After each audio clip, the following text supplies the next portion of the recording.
Hi friends, আজ নিয়ে চলে এসেছি ছোট চিংড়ির বাটি চচ্চড়ি রেসিপি। সবাই সাথে থেকো। ফার্স্টে আলুগুলোকে আমি চৌকো করে কেটে নিয়েছি। এরপরে পেঁয়াজগুলোকে কেটে নিতে হবে কুচি কুচি করে। এইভাবে আমি 5টা পেঁয়াজ কুচি করে কেটে রেখেছি আর 6টা আলু চৌকো করে কেটে নিয়েছি। এরপর মিক্সিতে 50 গ্রাম পোস্ত বেটে নিয়েছি। পোস্ত বাটার সময় 4টে কাঁচা লঙ্কাও এর সাথে আমি বেটে নিয়েছিলাম। এরপর নুন, গুঁড়ো লঙ্কা আর হলুদ গুঁড়ো লাগবে। পুরো রান্নাটাই কিন্তু হবে সর্ষের তেলে। এরপর নিয়ে নিয়েছি ছোট চিংড়ি মাছ। এরপর চিংড়ি মাছগুলোকে পরিমাণ মতো হলুদ দিয়ে আমি মাখিয়ে রেখেছিলাম। এরপর হলুদ মাখানোর পর আমি কিছুটা পরিমাণ নুন নিয়ে এর মধ্যে মাখিয়ে রেখে দিয়েছিলাম। হলুদ আর নুন মাখিয়ে 2 মিনিট রাখলে খুব ভালো হয়। এরপর কড়াইতে আমি পরিমাণ মতো সর্ষের তেল দিয়ে দিলাম। আপনারা চাইলে সাদা তেল ইউজ করতে পারেন, কিন্তু সর্ষের তেল ব্যবহার করলে এই রান্নাটায় টেস্ট বেশি ভালো হয়। এবারে সর্ষের তেলটা গরম হওয়া পর্যন্ত আমি অপেক্ষা করব।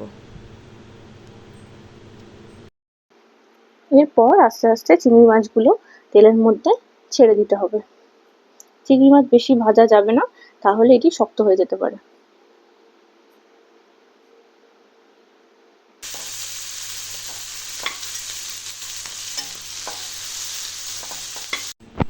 এরপর তেলের মধ্যে চৌকো করে কেটে রাখা আলুগুলো দিয়ে দিতে হবে।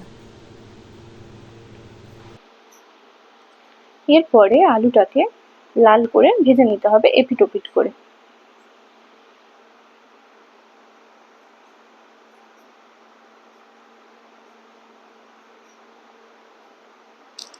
এরপর আলুটা লাল রঙের মতো ভাজা হয়ে গেলে তাতে অল্প পরিমাণ সর্ষের তেল দিয়ে দিতে হবে।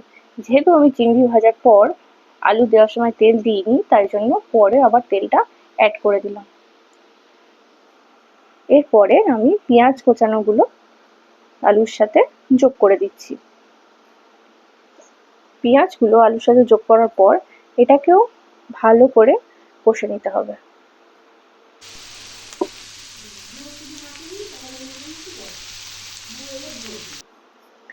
আলু আর পেঁয়াজটা লাল করে ভেজে নেওয়ার পরে এর মধ্যে আমরা মশলাগুলো একে একে যোগ করে দেবো।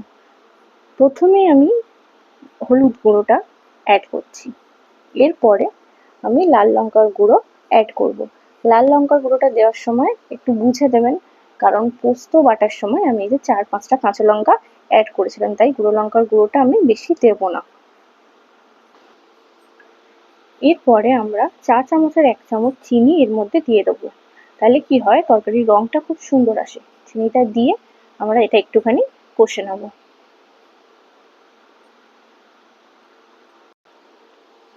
এরপরে এর মধ্যে আমি পোস্ত বাটাটা দিয়ে দেবো।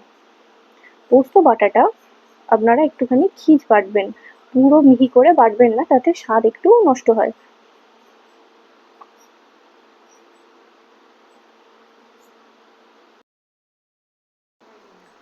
পোস্তটা আলু পেঁয়াজের সাথে ভালো করে মিশিয়ে নেওয়ার পরে এবার আমরা এতে ব্লেন্ডারে ধোয়া যে জলটা সেটা এর মধ্যে দিয়ে দেবো। সেটাও দিয়ে কিছুক্ষণ আমরা নাড়িয়ে নেব। তারপর এতে পরিমাণ মতো নুন অ্যাড করে দেবো। আলু ভাজার সময় আমি দেখাতে পারিনি, যেহেতু নুন অল্প দিয়েছিলাম, সেহেতু এখানে বুঝে দিতে হবে। নুনটা ভালো করে মিশিয়ে নেওয়ার পরে এর মধ্যে আমি জল অ্যাড করে দেবো। জল দেওয়ার পর এটা আমি লো হিটে 5 মিনিট ফুটতে দেবো। এরপর ঢাকা খুলে পরিমাণ মতো নুন ঝালটা দেখে নিতে হবে। তৈরি হয়ে গেল ছোট চিংড়ির বাটি চচ্চড়ি।